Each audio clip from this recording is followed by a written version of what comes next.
Hello and welcome to the National Black MBA Association's Gold Key webinar, and we thank you for joining us. Before we get things started, I'd like to take a moment to acquaint you with a few features of this web event technology.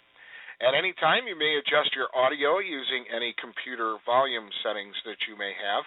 Over on the right-hand side of your screen, you'll see the Q&A window. To submit your question, please type it in the small text box at the bottom, and when finished, click the Send button. You may do this at any time during the program. At this time, it's my pleasure to introduce you to our speaker, Chantel Fitzgerald. Chantel is the founder of Mindset Strategies, a leadership development consulting firm that helps to train and support leaders in becoming the best version of themselves. Mindset Strategies provides training and tangible tools that will help with increase of attention, focus, productivity, resiliency, and more. Chantel is a certified mindfulness and emotional intelligence trainer through a program called Search Inside Yourself, a program founded out of Google that blends mindfulness with emotional intelligence and neuroscience. So with no further ado, Chantel, I will turn the audience over to you now. Awesome. Thank you so much. And I am so excited and happy to be with all of you today. So thank you so much for tuning in and for your interest in mindfulness and leadership tools that you were never taught in B school. So let's get started. And we'll get started with a mindfulness practice called A Minute to Arrive. So if all of you could literally just drop everything that you're doing right now and find a comfortable position that feels comfortable and yet alert. So that could be with your feet on the floor, your hands in your lap, your back straight, and perhaps imagining a string being pulled out of your head just to keep the alignment with your back and spine if you are sitting down. If you happen to be standing, just standing in a comfortable and yet alert position. But wherever you are, just put your phones down, put anything that you're working on away, and just find that comfortable yet alert position. And so we're going to do a quick minute to arrive practice, which is literally just that, a minute to arrive, because we are all really busy. We're always going from one thing to the next. And right now you're probably flying from one meeting to this webinar. So a minute to arrive is really helping us to center and be ready for our webinar today.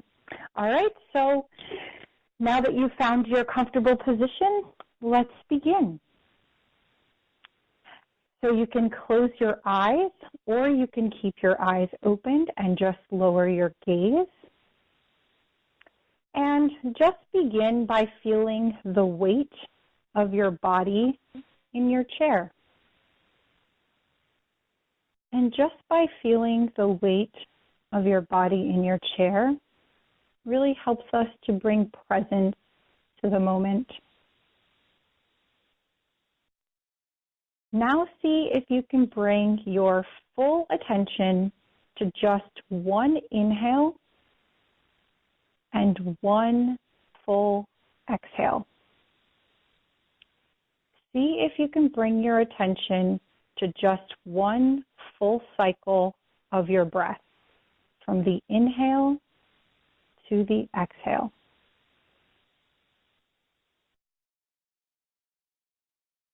And in a moment, I'll ring the bell, and you can open your eyes and bring your attention back.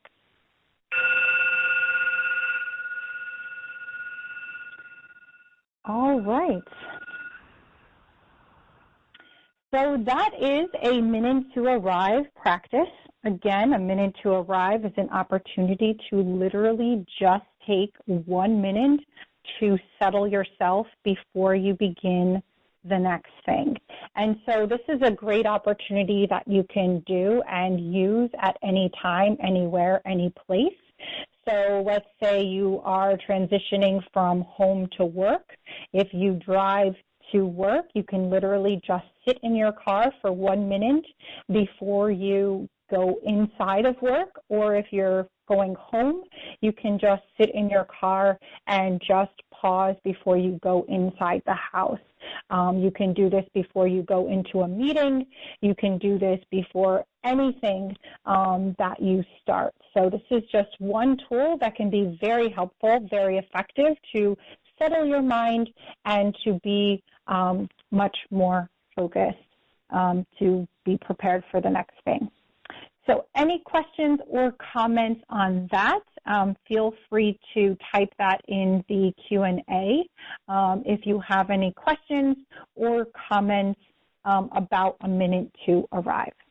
And there'll also be a lot of opportunities to ask questions throughout this webinar, so don't be shy. Feel free to send any questions in that may arise as it comes up for you as well.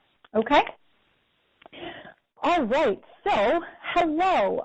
Though my introduction was very good, thank you so much, Don, for doing that. I also wanted to share a little bit more about myself and about my background and how I got to where I am right now. So I have a very colorful background. I worked in so many different sectors. I was a French teacher, worked in, studied abroad, lived in France, and worked as a teacher, then realized I was disciplining kids more than I was actually teaching French, so I ended up getting into pharmaceutical sales and worked for Pfizer for a number of years and ended up getting laid off with the downturn of the economy in 2008, and that's when I really turned to a mindfulness meditation practice, more specifically yoga, reading about meditation and mindfulness and how it can be really helpful. And then I went back to grad school and got a master's in nonprofit leadership and then worked in the nonprofit sector ever since. But what really brought me back to this work was actually when I had moved my whole life from Philadelphia to Boston for an awesome job running an international education organization to then, after a year, 6 months into the role, my boss ended up moving to a different position, and I got a new boss, and he decided to change things up, and I ended up getting laid off a second time. And so I was completely devastated. I had to move back home, and I felt even more down in the dumps than I ever had because I was in my mid-30s. I wasn't married. I didn't have kids. I didn't have a job, and I was struggling to find my purpose in this world. And so that's when I returned to mindfulness and meditation to really help me get out of this funk. And so with that, it actually changed my life because of the commitment that I need to practicing meditation daily. And so what I learned and realized was that when we are in the workplace, no one ever really teaches you how to deal with the challenging emotions at work. So whether we're dealing with a difficult boss, no one ever teaches you how to deal with a difficult boss or in a difficult encounter with a colleague. No one teaches you how to deal with emotions if you get an email that really, takes you to the next level and makes you really pissed because you cannot believe this person wrote this to you. So I realized no one ever teaches you these tools. No one teaches you how to be centered when you are in the midst of chaos or under intense pressure. And so these types of things are just never really taught, how to center yourself when you are under pressure and manage your emotions when you are triggered. And so that was my light bulb moment, and realized that I wanted to teach people the tools that are never taught in the workplace. And so because of this, I now teach at professional tools on I teach professionals how to deal and manage with emotions at various different organizations. This is an investment Japanese company, teaching at various different companies, and I love this work. I love teaching meditation and the power that it can have in your day-to-day. And these are just some of the companies, the corporate clients that I've worked with in terms of bringing mindfulness, meditation, these leadership tools to help you become more self-aware, to help you be much more effective. And I also worked with a lot of nonprofit clients as well. So that's really to set the stage in terms of the value, but also where I've been able to bring this work to. And also super grateful that I get to bring it to all of you as well. And grateful for this opportunity to be able to share some tools with you to help you to be more effective in your own leadership at your workplaces as well. So let's get started. Why should we even care about mindfulness anyway? Why is this even important? And so many of us are either single parents, perhaps we are parents and raising a family, perhaps this is us when it comes to driving and we get really pissed when somebody cuts us off in traffic and we just kind of lose it. Maybe we are also taking care of loved ones, maybe parents, family members. We want to be the best professional we possibly can and be the most effective leader we can in board meetings or any meetings for that matter. And so because we want to be the best we can be, it can also be very challenging to be the best we can be because we are juggling so many things. And perhaps you can relate to many of these things, from households to friends to family members to kids to finances and business and money. So there's a lot going on in our day-to-day, and it can be really challenging to actually stay focused with all that we have going on. And so why is mindfulness important? Well, 47% of the time is the average time our mind is spent wandering.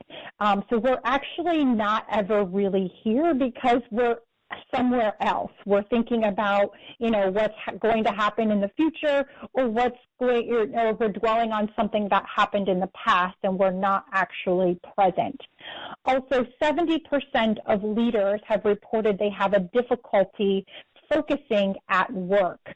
And only 2% of the time do people actually take the time to self-reflect and really think about, where they're going, why they're going in that direction, and is it in alignment with what they actually want to do.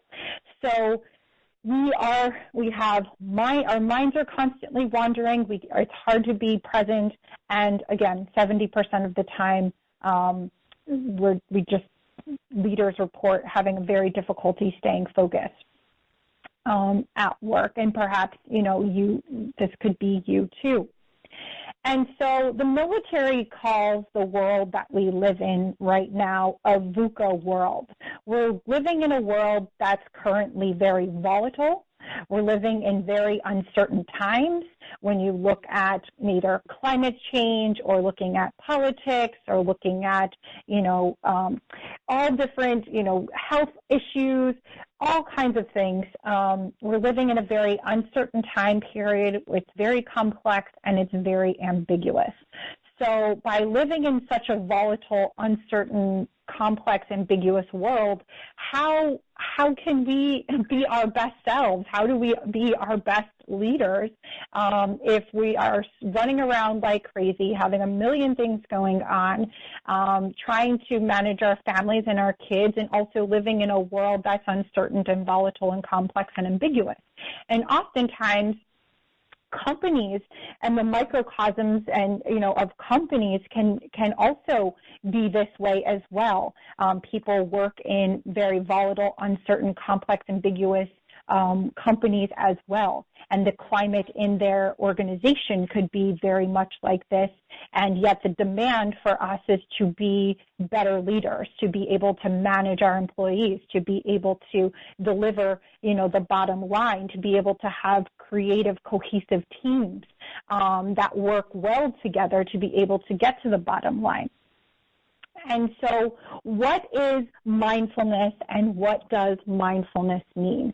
Well, mindfulness means paying attention in a particular way, on purpose, without judgment, and with kindness and curiosity to yourself. And so I really like to, this is a great analogy of what meditation is like. So this is a snow globe. Meditation is like a snow globe. So as you all are very familiar with snow globes, when you shake it up, there's a lot of snow that, flutters all around, right? And then when you put the snow globe down, all of the snow falls down. And so that's the same thing with our thoughts. There was a scientist that said we have around 60 to 80,000 thoughts a day. 60 to 80,000 thoughts a day. So imagine our brains being the snow. Imagine all of that snow are thoughts. 60 to 80,000 thoughts that are fluttering around in our brains every single day. That's a lot going on. And, we wonder why, we don't have much time, and we wonder why there's just not enough hours in the day, and, we're constantly stressed, and we're constantly, trying to chase whatever we're chasing, and it's not enough. So meditation and mindfulness can really help if we can focus on our breath for even just a brief moment. You can see some clarity here in where the snow has fallen down. There is calm, there is presence, there is peace. And so when we meditate, it brings calmness, it brings clarity, and it brings presence. And it can create the conditions for happiness. Happiness is found in the present moment because we're not worried about something that happened in the past, and we're not worrying about something that's happening in the future, and we are just right here, right now. And so meditation helps to bring that snow to fall down just a little bit so that we can make better decisions. We're more focused, we're more clear, and we're grounded to be able to be much more effective leaders when we can just pause and let the snow fall down just a little bit to create a little bit more space in our minds. And so I want to share with you this video. It's by Dan Harris. Maybe many of you guys know Dan Harris. He is a weekend anchor for Good Morning America and ABC News. And he was actually a major skeptic of mindfulness, and he actually had a panic attack. This was years ago on live TV, and Peter Jennings had sent him to the East to study religions as like a punishment for, having a panic attack on live TV. He felt that he just needed a break and just, do a story on religion in the East. And so he was sent out there, and he was the biggest skeptic of mindfulness and meditation, and he didn't believe in it at all. And then over time, he started learning more and more about it, and now he's more of an evangelist, if you will, as it relates to mindfulness. And so this is a video where he talks about the importance of meditation and why we should care about it. So perhaps we can play the video now. I think we have our support guide, Don, that'll help us. Thank you, Don. Hey, I'm Dan Harris. To my vast surprise, I have become something of a public evangelist for meditation. In this role, I hear a lot of excuses from people about why they don't meditate. I'm going to go through the top 3 excuses and dismantle them one by one. So number 1 is people think meditation is baloney. I sympathize. This is exactly how I used to feel. I used to think that meditation was only for hippies and freaks and weirdos and robe gurus and people who live in a yurt and collect crystals and John Tesh and Cat Stevens CDs and are deeply into aromatherapy and wear little finger symbols and use the word namaste unironically. It's not entirely untrue, by the way, but it's largely untrue, and here's why. Meditation has been the subject of an explosion of scientific research in the last couple of years.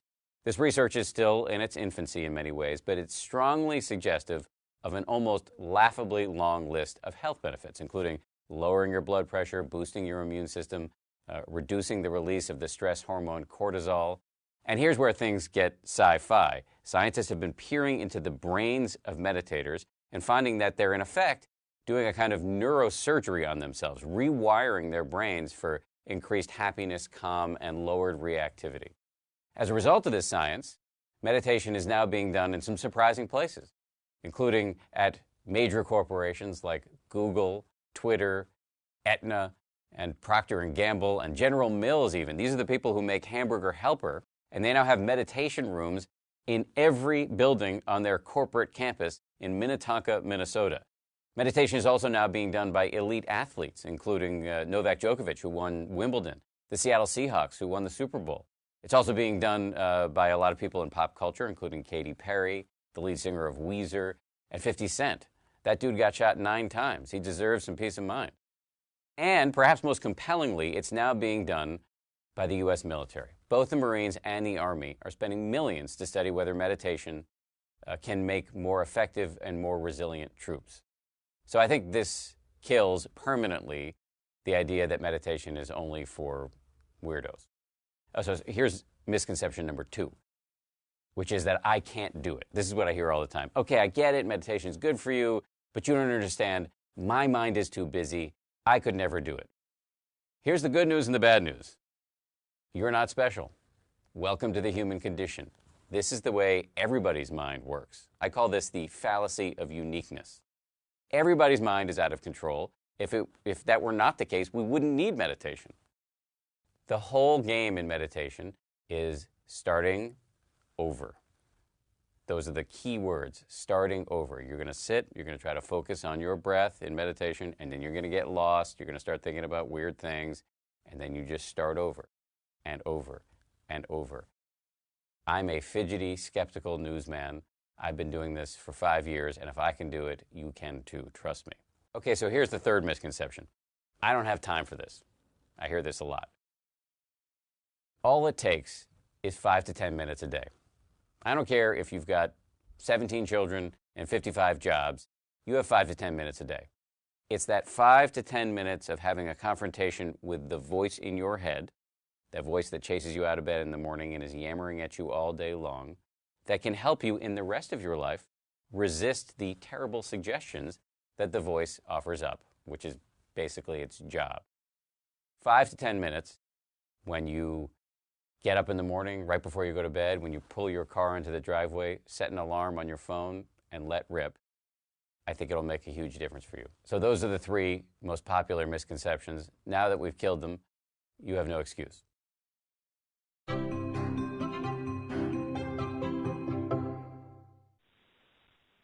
All right. Yes. Now you all have no excuse. Meditation is now going to become part of your daily meditation practice. Right? So let's talk about the neuroscience and the research behind meditation and why it is so important. And so Dan Harris alluded to, the fact that there's a lot of research as it relates to meditation. And over the last several years, there's been an explosion, actually, of meditation research. And so many neuroscientists have collectively agreed on this idea of neuroplasticity. And so neuroplasticity is what a neuroscience term that basically says that whatever you think, do, and pay attention to can actually change the structures and functions of your brain.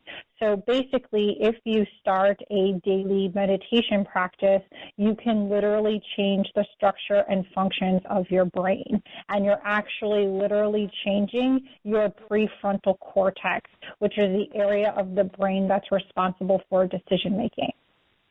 And so let's get into the science of meditation and why this is imperative for all of us. So this is a study that was done by Brewer. He is in Rhode Island out of the University of actually I think it's Brown University, and he's currently doing research on smoking cessation and addictive behaviors such as alcohol and food and smoking. That's not this study, but I just wanted to give some context to you on more studies out there that are being done as it relates to addictions and how meditation can really help with that. This particular study is taking a look at changes in attention and mind wandering. So basically in this study, they took participants who were elite meditators, if you will, and by elite they had 10,000 or more hours of meditation, and they also took people that had never meditated before. And when they put them into the fMRI machine, which is a machine that helps to measure the brain waves in your brain, they found that there was a lot of activity in the areas of the brain in those that had never meditated before, called the default mode network, meaning that was the area of the brain that's responsible for mind wandering. So basically, in those that had never meditated before, there was a lot of activity in the mind wandering part of the brain, which also makes sense when we look back at that statistic. About 47% of the time, our minds are wandering. Now, when we take a look at those that had meditated for 10,000 or more hours, they found that there was more area of activity in the area of the brain that was responsible for attention control. And so therefore, the summary of the study is that those that meditate over time will increase their attention and be able to hold their attention for a lot longer than those that had never meditated before. And that really helps, when it comes to being a leader and in leadership positions and being able to hold our attention longer and be focused on the task at hand, being focused on our employees, especially maybe when they're talking to you, because we could tend to, be distracted. It could even be listening to this webinar. How many times have you been distracted already? And can you bring your attention back and be focused on the task at hand? So that was this study. Here's another study that was done by Lutz, and he took a look at meditation as it relates to how meditation can actually help us with less anticipatory stress and faster recovery. So basically in this study, again, it's the similar setup. They took participants that were experienced meditators versus novices. And what they did was they actually gave a heat prick sensation on the forearm. And they wanted to measure, that in terms of how much anxiety do people have right before they get a heat prick on their arm, and how long will it take them to recover afterwards. And so what they found in those that had meditated, expert meditators, if you will, found that they had less anticipatory stress, meaning right before they got the prick on their arm, they weren't that stressed about it, and they had a faster recovery, meaning once it was over, then they didn't worry about it. Now, when we took a look at those that had meditated, they had high anticipatory stress, meaning they were worried. They were freaking out that they were about to get a heat prick sensation on their arm, and they were very stressed and freaking out about it. And they also had a longer recovery, meaning that even after they got the prick on their arm, they were like, still stressed out. Oh, I can't believe that. Wow, that still hurt. In fact, I feel like I can still feel it after it hurt, after the prick. So they had a longer recovery of it as well. And so if we actually take this study and bring it out to the real world, if you were to practice meditation daily and over time, you might be able to have less anticipatory stress as it relates to business. So for example, maybe you have a performance review with your boss coming up. You might have high anticipatory stress going in or right before you're supposed to have this performance review with your boss. Maybe you have to give a big presentation to, the big wigs, to the C-suite, or, or to a client or whatever. So you might have high anticipatory stress right before you're about to give this presentation. So if you practice mindfulness, you created a daily practice and meditation practice, then, from this study suggests you would have less anticipatory stress in going into things that would be stressful. And then you can also apply it to health as well. If you have to go in to get a procedure done or surgery or something like that, many people can have high anticipatory stress right before going into something very serious. So having a daily meditation practice can really help you reduce your own stress as it relates to stressful things that are coming. And then the last study that I wanted to share with you all is a meta-analysis of the top 3 benefits of mindfulness. And so when they took a look at all the various studies out there as it relates to meditation, the top 3 benefits is having attention control. People that meditate over time have much higher attention and can control their attention and be more focused. Secondly, meditation can help with emotion regulation, meaning that they are much more able to manage their emotions when they get frustrated or upset, or maybe when they get triggered. You get cut off in traffic and you're pissed. Having practiced meditation, you might, jump, or you might be, alarmed, but you're able to manage your emotions and let it go and not, be pissed the whole time that you're driving, and then, you cut somebody off because somebody cut you off, or whatever, your thing is. So being able to manage your emotions, meditation is a huge benefit for that. And then also self-awareness. Meditation really helps us to become much more self-aware of ourselves and others as well, which is key. And as we know, in order to be a good leader, the first thing, the most foundational thing in order to be a good leader is to be self-aware. And so meditation really helps us to be more self-aware. And that's really key. So mindfulness is truly a mental workout. As you go to the gym, I'm sure many of you go to the gym maybe regularly, or at least try to, or that's an intention. But the point here is that whenever you do go to the gym, or if you are doing a bicep curl, every time you do a bicep curl, you are strengthening your biceps every single time. And so that's the exact same thing with meditation. We are literally mentally working out our brains. And every time we get distracted, because that's the first thing that's going to happen. Every time we try to focus on our breath, we're going to get distracted.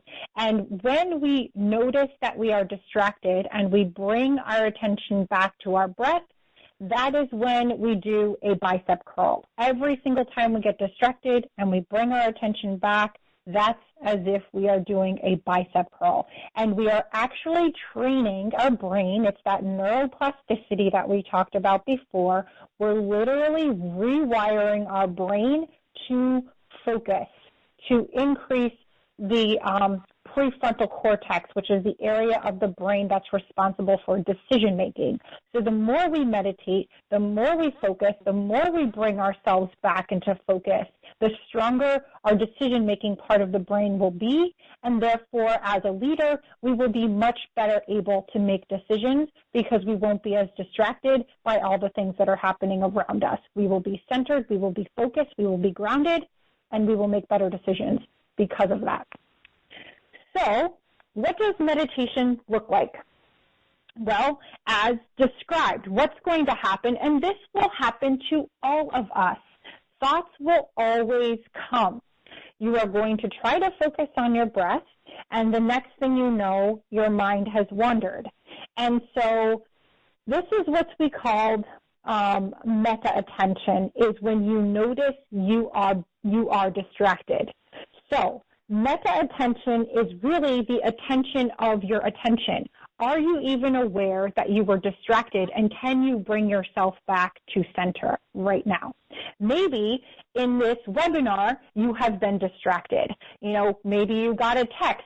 Maybe you got an email. Maybe you're checking your emails right now and you're completely distracted. Who knows? Maybe you're not even focused right now on this webinar. But are you even aware that you're not paying attention? And can you recognize, oops, I'm writing an email. I should be watching this webinar. Let me bring my attention back, right? So are we even focused on what we're doing right now? And so when we do notice that we have been distracted and we bring our attention back, can we reorient ourselves and then come back to our breath again? And then that's when you have done a bicep curl. That's when you are strengthening the prefrontal cortex in your brain.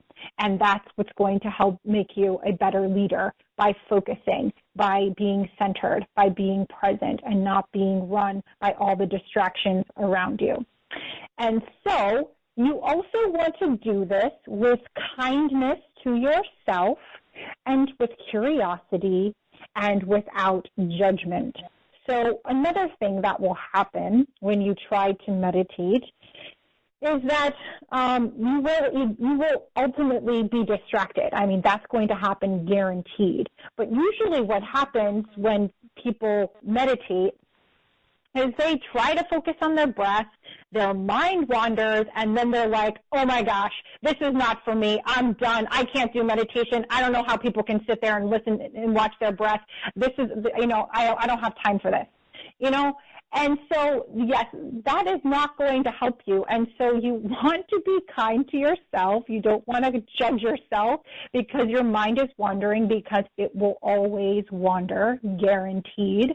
The thing is that you are kind. You sit there, you try to focus on your breath, and you know what? It's wandering. Okay, wow, let me bring my attention back.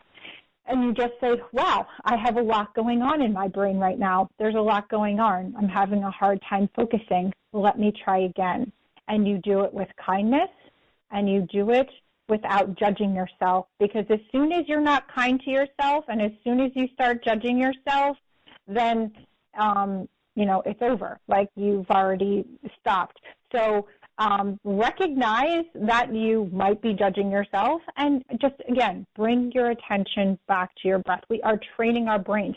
The instructions are simple, but it's very hard to do. But again, over time and with your commitment and being kind to yourself, you can do this. You can absolutely do this, and it will be very powerful when you do. So I'm getting a little ahead of myself. These are the 3 rules of meditation, which I have mentioned already. So to be kind to yourself, be curious, and to not judge yourself. All right? So we're going to give this a try. This is just a picture of different types of meditation, how you can sit, but you can lay down when you do this. You can sit, as, this woman is. You can sit on a chair.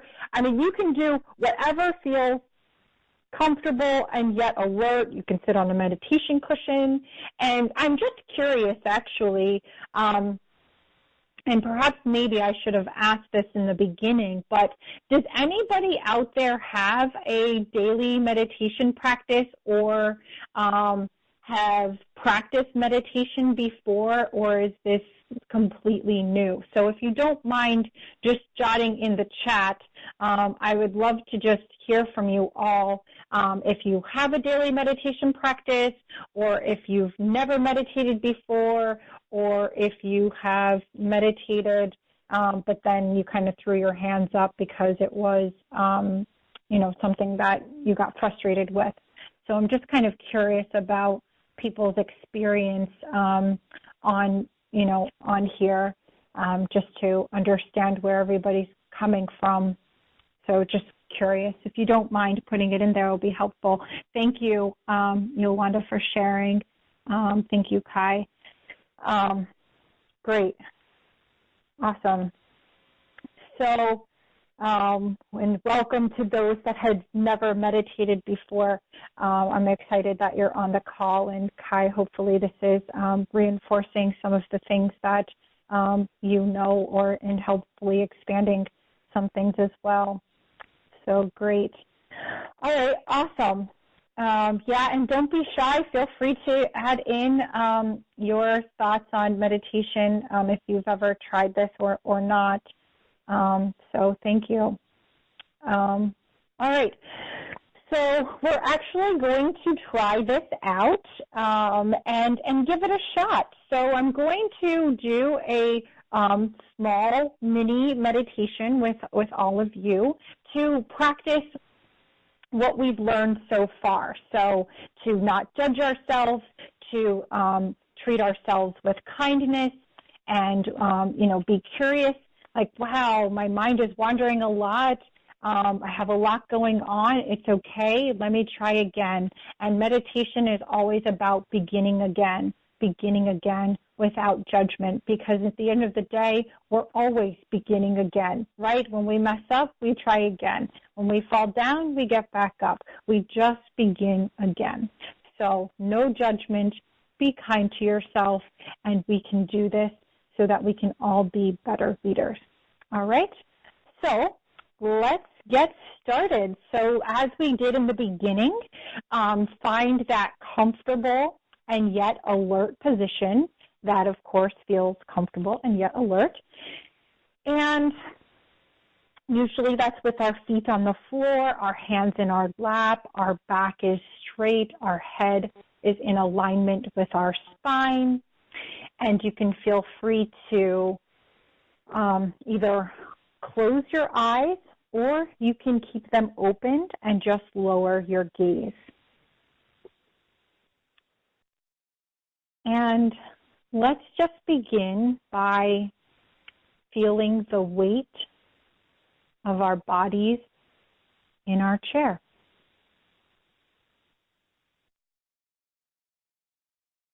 And again, by feeling the weight of our bodies in our chair, it really just helps us to bring presence to the moment.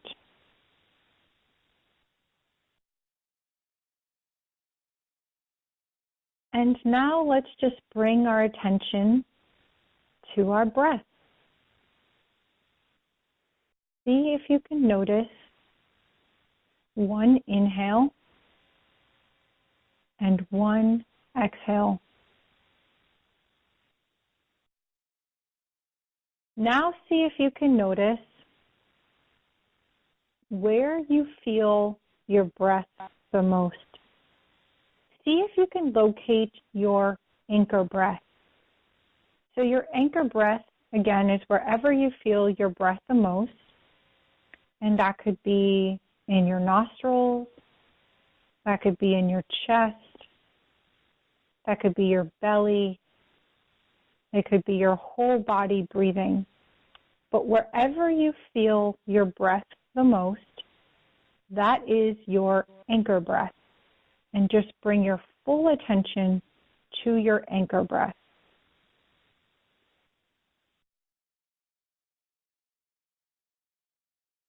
And now see if you can count your breath. So for every inhale, count that as 1. You inhale again, count that as 2. And try to go all the way up to 10. And then when you get to 10, go all the way back to 1. Okay?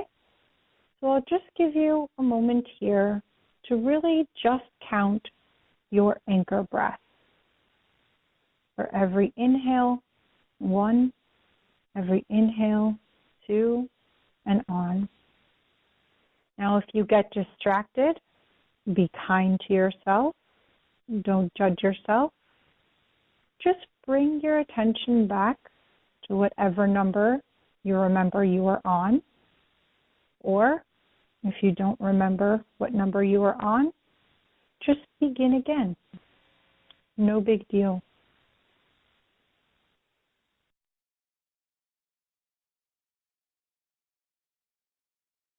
Just remember to be kind and don't judge yourself.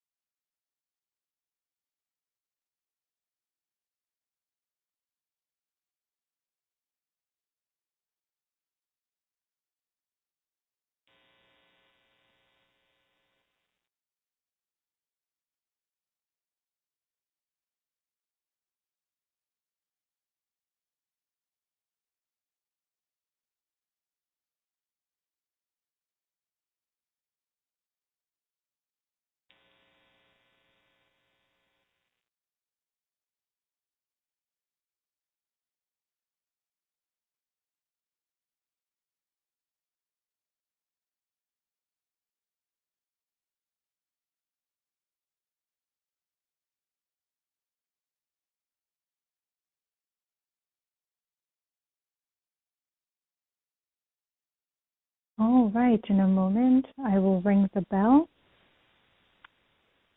and you can bring your attention back to the room.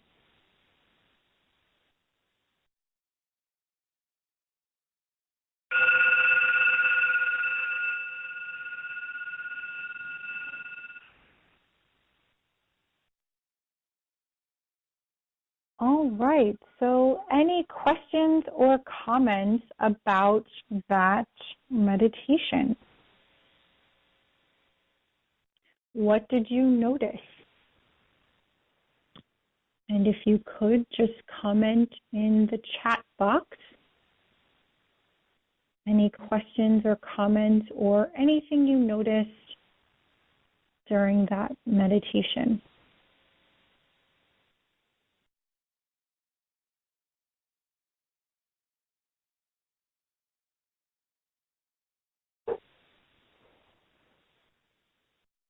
Yolanda said, I felt very relaxed, but I felt I was falling asleep. Yes, thank you for sharing, Yolanda.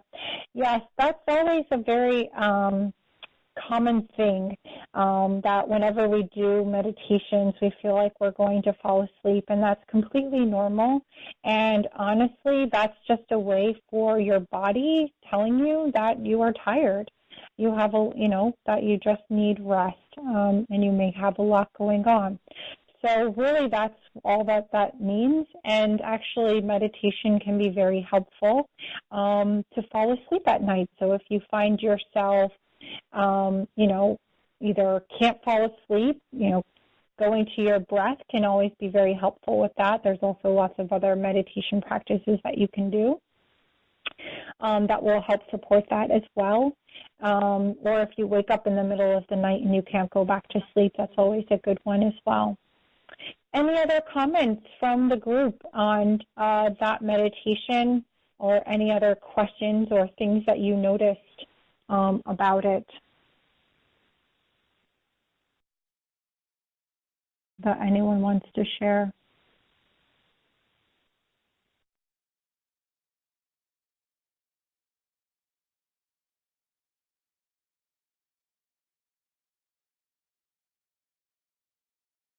Okay, we got a quiet group. Good. I found myself constantly needing to readjust. Excellent. Well done. It sounds like you got some good reps in there, Robin. Well done. You're creating a stronger prefrontal cortex, so fantastic. Every time you noticed yourself wandering, you came back. Well done. Great job. Anything else? All right. Well, we'll keep it moving as well. So I also just wanted to teach you a quick mini practice as well, a 3-breath practice. So perhaps you don't necessarily have time, in the middle of your day for, that was about a 5-minute meditation. Yeah, about 5-minute meditation. It's longer, and it could have gone longer. We could have done 10 minutes if we had the time, but I just wanted to keep it short and sweet. But this is a mini practice. So basically, it's a 3 breaths practice, and this is what gives us space during the day. So on the first breath, you focus on the inhale. On the second breath, you focus on the exhale. And on the third breath, you ask yourself, what is the priority right now? So this can be a very helpful tool to support you if you have a really busy day and you have a lot of things going on, and to just use this as a way to reorient yourself to the present moment and figure out, okay, what is my next best move? So you might have, phone calls, you have a meeting coming up, you have, alerts on your phone about text messages or social media, you have a ton of things. And so this 3 breaths practice can be a very helpful tool for you as well. Okay. And so any other questions or comments that we have talked about so far? Or any questions about meditation or mindfulness or the tools that we have gone over?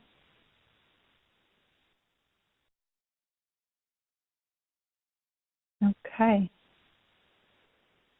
So here's a recap of what we learned. So we talked about mindfulness and what mindfulness means. And so it means paying attention in a particular way on purpose, without judgment, and with kindness and curiosity. We did a focused attention meditation where we were focusing on our breath and really counting our breaths. And then we did 2 mini tools to really help us as well. We did a minute to arrive when we first started our webinar this afternoon, and then we just ended with our 3 breaths practice as well. So that's a recap of everything that we discussed and shared. And any questions on that? And I was just going to share a little bit about some of the things that I do to support people that want to learn more about starting a daily meditation practice and really helping them to be more effective leaders, and really how to deal with the chaos of our days. So I was going to share a little bit about that if there are no additional questions in regards to the meditation and mindfulness part. So I have a course in coaching program called Power in the Pause. And so it can be 6 to 9 months coaching. Sometimes we do 3. And if people are interested, they learn basically starting a daily meditation practice, helping them increase their self-awareness. We have modules on managing our emotions. We also have modules as it relates to self-compassion. We tend to be our own worst enemy. We beat ourselves up so much all the time, negative thoughts, beating ourselves up. And so it's so important to be aware of that and to not beat ourselves up. So in the modules, we cover self-compassion, empathy, how to have a difficult conversation, and also loving kindness, but also how to lead with compassion. How do we lead with more compassion? And so these are just some testimonials of some of my clients that I've worked with in terms of one-on-one to really help them, have breakthroughs, to help them with focus and stress and managing those types of things. And so these are just other testimonials of clients that I've had. This person is wonderful, Megan. She actually is a teacher, and not only has she taken meditation and has a daily practice, but she now actually teaches meditation with her kids. and she created what's called Patty B because she wasn't sure how mindfulness was going to come off in her classroom. And Patty B stands for paying attention to your breathing.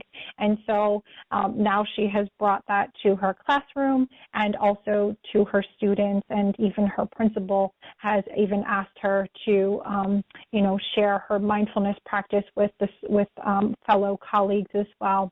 So just an example of how meditation can really make you more effective and be a better employee, be a better leader. It is very, very powerful and very impactful. So just wanted to share that story with you. And then there's this idea of the law of diminishing intent. And basically what that means is that if you notice something that is really important to you, but you don't take action, then you probably never will. So really the importance of taking action when you know something is important to you. And then just a few more testimonials as it relates to working and raising your own awareness.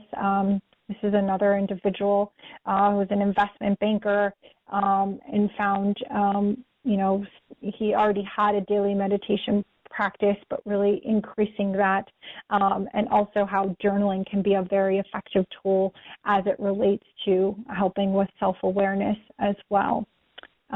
This guy is an HR manager also.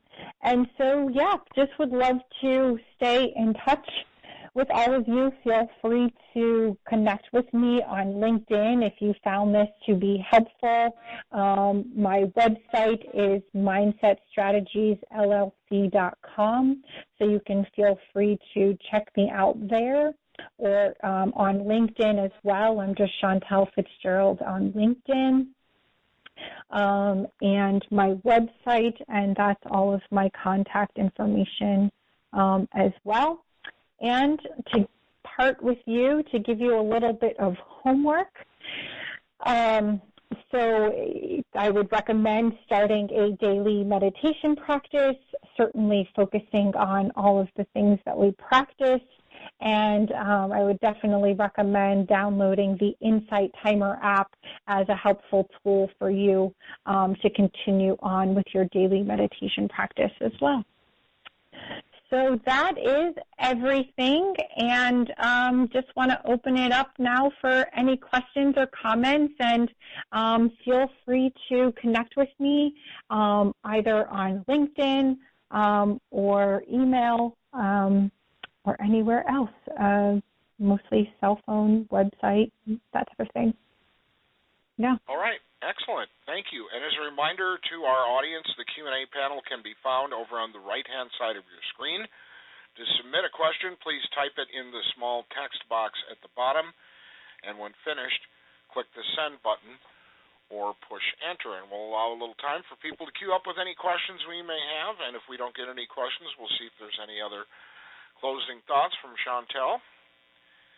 And it appears, Chantel, that the queue is empty. Anything else you'd like to add before we send people on their way for the day? No, I would, just highly recommend to consider starting a daily meditation practice and seeing how it can be effective. And, certainly don't take my word for it. You must practice and try it for yourself to see the benefits, but would love to stay connected with all of you and support you any way that I can. All right. Again, thank you for the excellent presentation. And on behalf of NBMBAA, I'd like to thank our audience for participating in today's event as well. You will soon be redirected to complete a post-event survey. Webinars are an important part of our programming, and your feedback is vital to the improvements and developments of future events. Please take a few minutes to complete the post-event survey. This will conclude today's program. Again, thank you for attending, and we hope you have a nice day.